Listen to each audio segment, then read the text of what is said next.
Okay, the next bit in the text is in order to make a reliable diagnosis for conditions such as schizophrenia, it's become recognised in recent years that it's important to have information not only on the pattern of symptoms at a particular point in time, but at the ebb and flow of the symptoms, etc.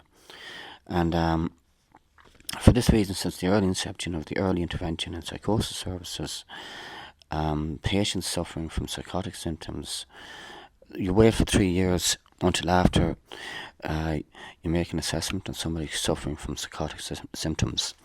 Now, I'd like to know, if you wait 3 years and you observe psychotic symptoms or whatever, how does that assessment compare to the Maudsley way of assessing people for an illness such as schizophrenia? Because they sit you down for 5 hours and they give you an intensive assessment.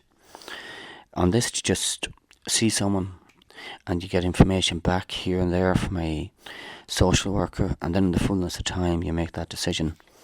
Also, if you're making decisions 3 years after, could I have an account of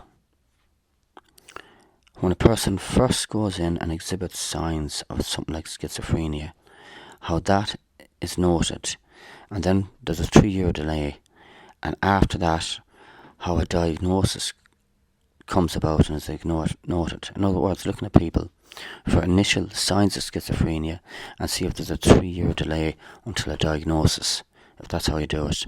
And also compare how you do it, look out for schizophrenia, compare to places such as the Maudsley, how your assessment is different to theirs, and how that holds up. Ask the Maudsley what they think of your assessment process, basically, because theirs is different to yours.